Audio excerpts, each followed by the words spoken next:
Assalamualaikum, salam sejahtera. Saya Nazri Kaha. Ini Agenda Wani, rakaman khas kami lakukan di World Trade Center Kuala Lumpur.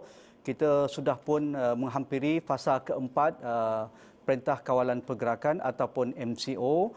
Sama ada perintah ini akan diteruskan hingga ke akhir bulan 5 ataupun selepas Hari Raya ataupun boleh ditamatkan pada pertengahan bulan Mei ini. Itu bergantung bagaimana kes yang dilaporkan oleh Kementerian Kesihatan Malaysia.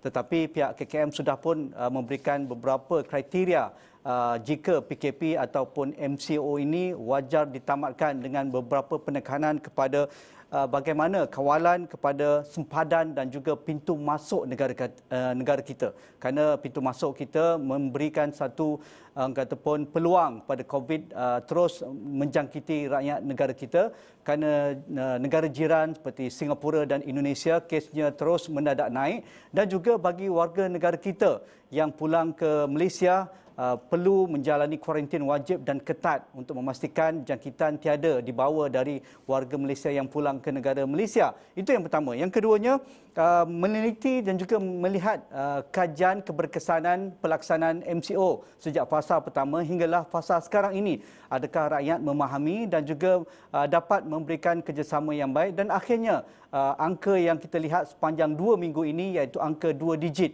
Kes-kes baru dilaporkan dan juga kes discharge semakin tinggi saban hari. Dan juga yang ketiganya, bagaimana sistem kesihatan kita mampu memberikan satu screening test yang efisien, yang cepat, yang pantas kepada individu yang wajar ataupun yang mudah dijangkiti COVID-19. Yang keempatnya, bagaimana kuat kuasa undang-undang perlu melindungi kelompok yang vulnerable ataupun mudah terkesan dijangkiti seperti golongan tua dan ada sakit-sakit yang kronik seperti diabetes, darah tinggi dan seumpamanya. Yang kelimanya, bagaimana rakyat kita embrace new normal yang kita lalui sepanjang PKP ini. Adakah boleh diteruskan pasca PKP? Dan yang keenam, bagaimana juga KKM terus dapat melakukan kerjasama dengan pihak masyarakat dan komuniti untuk melakukan pencegahan kepada gelombang kedua jika wabak ini terus berada di negara kita. Jadi itu antara 6 kriteria Kementerian Kesihatan. Kita nak tahu juga bagaimana kriteria yang diberikan oleh pakar epidemiologis kita. Jadi di talian melalui Skype pada malam ini Profesor Datuk Dr. Awang Bulgiba Awang Mahmud, pakar epidemiologi Universiti Malaya kita. Assalamualaikum Prof. Prof juga banyak juga memberikan saranan dan juga pandangan berkaitan dengan bagaimana kita boleh menamatkan PKP dan juga apakah exit strategi kita. Jadi sebagai permulaan, apa yang dikatakan oleh KKM iaitu Datuk Dr. Noor Hisham tentang 6 kriteria itu, adakah Prof Dr. Awang bersetuju? Ya, saya bersetuju. Yang ini 6 kriteria ini adalah terbit daripada suatu penerbitan WHO pada 16 April, kata silap saya, yang menggariskan 6 langkah yang perlu ada sebelum PKP boleh dikurangkan ataupun dihapuskan. Yeah. Jadi kebanyakan ini memang langkah-langkah ini memang wajar dilakukan, dan saya rasa bahawa kita perlu meneliti bahawa sama ada kita bersedia untuk menamatkan PKP atau mengurangkan kekangan di dalam PKP tersebut.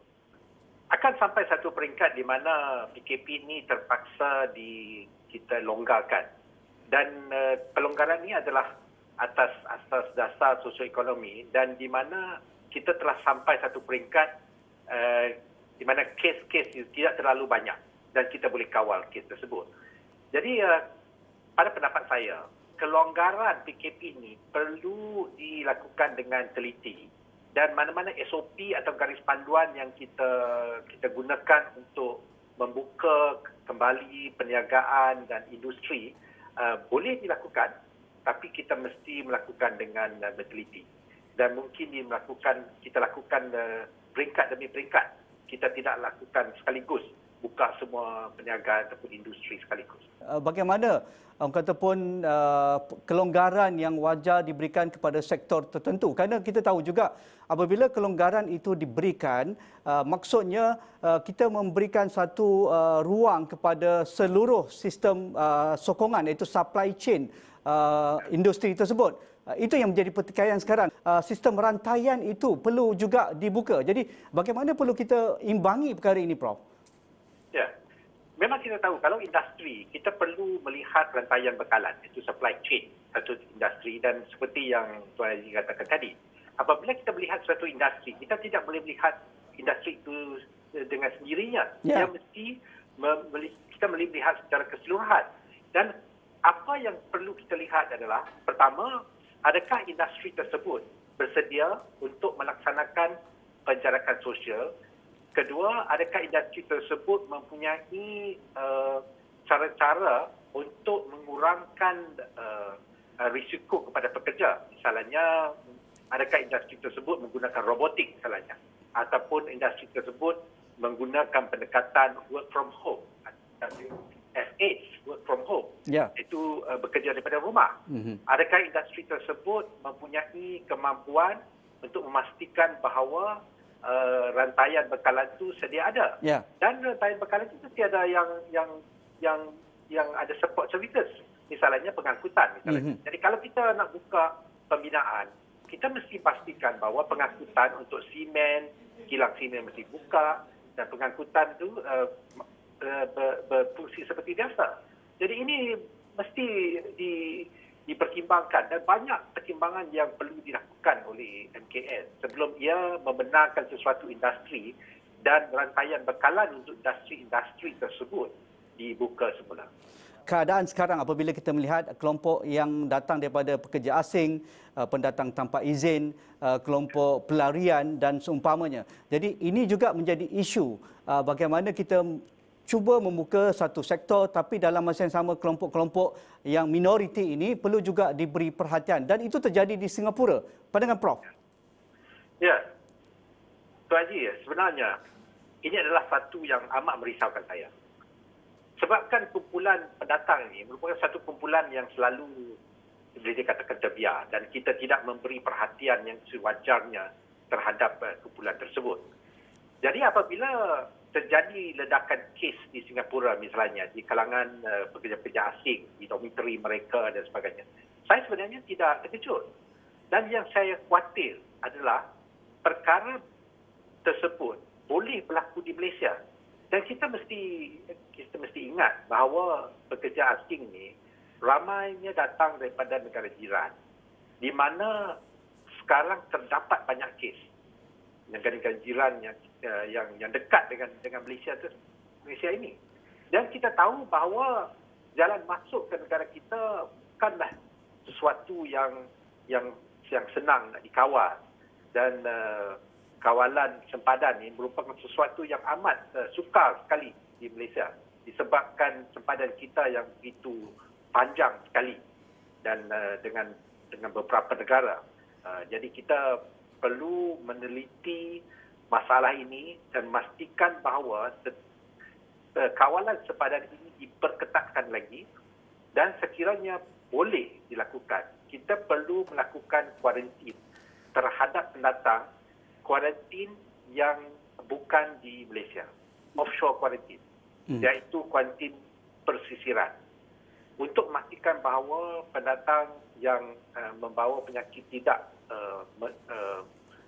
menjangkiti masyarakat kita di Malaysia itu. Saya juga menyarankan bahawa setiap penempatan pendatang asing ini perlu disaring. Dan kalau boleh kita gunakan ujian saringan rapid test kit secara antigen yang boleh dilakukan dengan cara skala besar, supaya kita mengetahui berapa ramai daripada mereka yang dijangkiti COVID-19 dan mengasingkan mereka sebelum mereka kembali ke tempat kerja dan menjangkiti orang lain apabila PKP ini dilonggarkan ataupun PKP ini ditamatkan.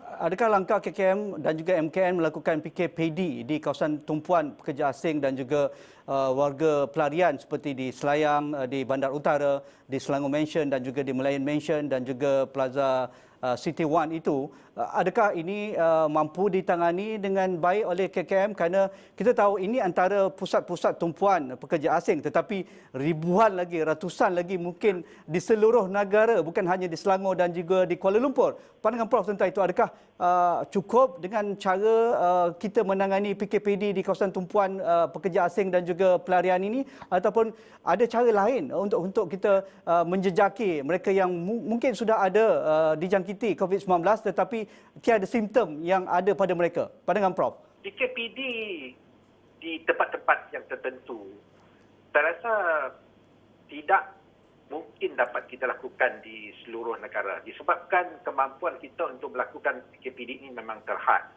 Dan bilangan pekerja asing di Malaysia, kalau tak silap saya, yang berdaftar mencecah 3 juta orang, iaitu 10% daripada penduduk Malaysia. Jadi ini satu bilangan yang besar. Dan penempatan mereka adalah di merata tempat. Bukan saja di 1-2 tempat seperti Selayang, di Selangor Mansion dan sebagainya. Dan sekiranya kita tidak membendung wabak ini di kalangan mereka, maka kes-kes yang buat masa sekarang kita tidak ketahui akan menjadi satu ledakan apabila mereka kembali dan dibenarkan bekerja. Jadi pendekatan ini perlu ditambah dengan pendekatan melalui NGO. Sebab saya rasa kalau kita hanya menggunakan saluran rasmi ataupun cara rasmi untuk mencari pekerja asing, kemungkinan kita tidak akan dapat menyaring ke semua pekerja asing yang berada di Malaysia. Dan saya tahu ada NGO yang mungkin boleh diterima oleh mereka dan lebih senang mendekati mereka dan lebih mungkin memahami budaya mereka dan sebagainya. Jadi saya tidak rasa bahawa pendekatan secara rasmi ini memadai. Saya rasa kita perlu menggunakan saluran-saluran yang tidak rasmi dan saluran-saluran lain untuk mendekati pendatang asing ini seperti UNHCR, seperti NGO dan sebagainya. Prof, berkaitan dengan COVID-19, kerana kita tahu vaksinnya belum ada lagi ditemukan oleh pakar virologi kita dan juga pakar epidemiologis kita, dan bagaimana bagi kita mengelakkan gelombang seterusnya dijangkiti oleh rakyat negara kita ataupun komuniti? Kerana apa cara yang terbaik selain daripada social distancing ataupun jarak sosial? Kita tahu juga di Amerika Syarikat, di negara-negara Eropah, mereka mendebatkan isu penggunaan antibodi yang mereka yang sudah pun dijangkiti. Jadi pandangan Prof bagaimana? Penggunaan antibodi ini memang dicuba di beberapa negara, termasuk di negara China, di mana COVID-19 ini bermula. Dan tidak pasti sama ada orang yang sembuh daripada penyakit ini mempunyai antibodi yang cukup dan boleh digunakan untuk merawat pesakit lain. Penggunaan antibodi ini juga terhad disebabkan isu seperti sama ada darah yang diambil daripada pesakit tersebut adalah bebas daripada penyakit lain. Jadi kita perlu pertimbangkan sama ada penggunaan antibodi ini boleh dilakukan dengan selamat atau tidak. Jadi buat masa sekarang, saya rasa penggunaan antibodi ini bukanlah sesuatu rawatan yang mainstream, yang umum, yang digunakan di hospital dan hanya dipertimbangkan untuk beberapa kes saja. Namun demikian, saya rasa pendekatan cara lain iaitu selain daripada penjarakan sosial, itu kita memastikan bahawa golongan-golongan yang tertentu seperti orang tua, seperti yang orang yang mengidap beberapa penyakit seperti kencing manis, darah tinggi dan sebagainya, diberi perlindungan yang sewajarnya supaya mereka tidak senang dijangkiti oleh COVID-19.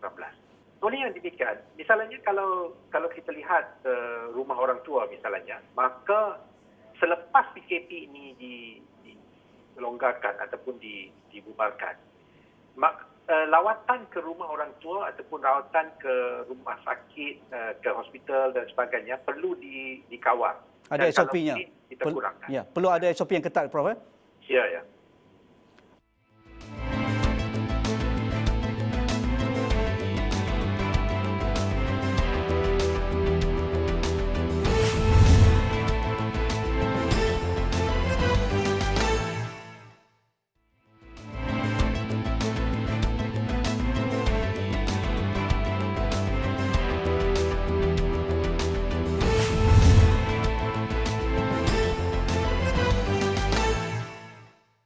untuk kita melihat bahawa sistem kesihatan kita dapat berfungsi dengan baik, dan itu jelas apabila kita melaksanakan PKP sejak Mac lalu hinggalah sekarang.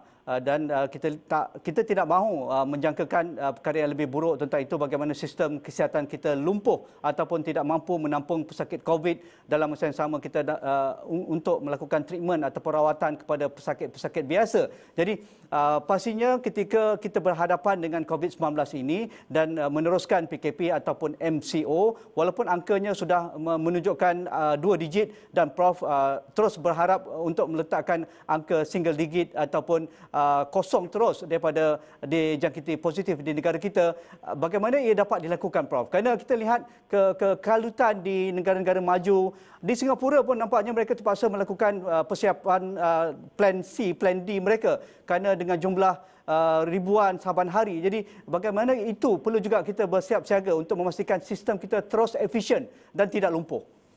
Okey. Buat masa ni, disebabkan bilangan kes aktif di Malaysia hanya saya kira dalam 1/3 saja daripada bilangan pesakit COVID-19. Jadi beban kepada sistem kesihatan tidaklah begitu tinggi. Dan yang baiknya tentang penyakit COVID-19 ini di Malaysia adalah kematian di kalangan pesakit adalah tidak tinggi, dan juga bilangan yang memerlukan rawatan ICU juga tidak tinggi. Jadi bilangan yang kematian hanya 1.7%, sekitar itulah. Jadi saya rasa itu tidak membebankan ketika ini. Yang saya risau adalah sekiranya berlaku ledakan kes disebabkan kemasukan pendatang asing ataupun pekerja asing yang mana mesti tidak saring. Yang itu boleh menyebabkan satu ledakan kes yang begitu tinggi. Dan itu yang terjadi di Singapura.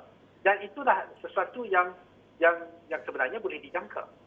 Bahawa sekiranya terdapat perkumpulan manusia yang hidup dalam satu tempat yang sempit dan tidak di mana penjarakan sosial tidak boleh dilakukan, maka kes itu akan menular dengan begitu cepat sekali. Jadi buat masa ini, saya rasa sistem kesihatan kita masih lagi boleh menampung bilangan kes yang ada, dan kekurangan pengurangan bilangan kes aktif adalah satu petanda yang baik. Namun begitu, saya masih berpesan bahawa kita perlu berjaga-jaga. Disebabkan walaupun kalau kita tamatkan PKP ini dalam beberapa minggu daripada sekarang, kita perlu berjaga-jaga dan melihat sama ada kemungkinan tak kes baru yang timbul. Ini boleh kita lakukan dengan melakukan sentinel klinik, iaitu ILI, SARI dan sebagainya, dan memastikan bahawa data tersebut dianalisa dalam real time. Kita mesti lihat setiap hari sama ada tak peningkatan yang luar biasa dalam kes-kes ini. Jadi kalau ada peningkatan luar biasa, kita perlu melakukan PKP yang targeted ataupun precision MCO. Jadi kita hanya menghadkan kepada tempat yang tertentu misalnya. Keputusan pihak kerajaan oleh MKN memberikan kelonggaran warga universiti kita, pelajar kita untuk pulang ke kampung, dan ada beberapa syarat yang begitu ketat dikenakan kepada mereka, terutamanya dari zon tertentu, zon hijau kepada zon merah tidak boleh dibenarkan.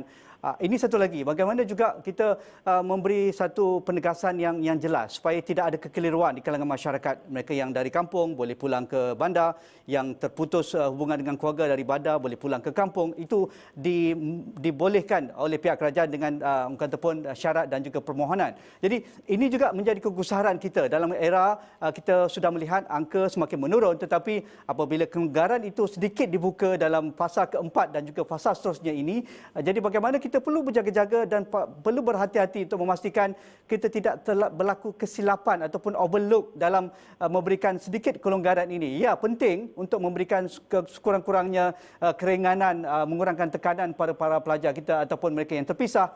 Tetapi green zone, red zone dan juga yellow zone ini perlu juga kita perhatikan dengan dekat. Pandangan Prof? Ya, saya sebenarnya memang berkata bahawa pelajar yang telah berada di kampus selama 5-6 minggu memang boleh dibenarkan kembali ke halaman masing-masing, ke kampung masing-masing. Ini disebabkan mereka telah melalui satu tempoh yang 2 atau 3 kali tempoh inkubasi untuk penyakit ini. Dan sekiranya tidak ada kluster di kalangan pelajar-pelajar universiti di kampus-kampus ini, maka risiko untuk mereka mendapatkan penyakit ini rendah. Dan mereka ni boleh dikatakan pada umumnya bebas daripada penyakit COVID-19. Namun begitu, dalam perjalanan balik ke kampung, mereka boleh berjangkit penyakit ini daripada orang lain. Jadi kita pastikan bahawa SOP dijalankan supaya penjarakan sosial dilakukan dalam bas. Mereka disaring terlebih dahulu. Kalau boleh, disaring dengan menggunakan ujian rapid antigen test kalau sekiranya ada. Dan juga selepas kembali ke kampung masing-masing, saya sarankan mereka mengasingkan diri dalam bilik yang lain daripada keluarga selama 14 hari.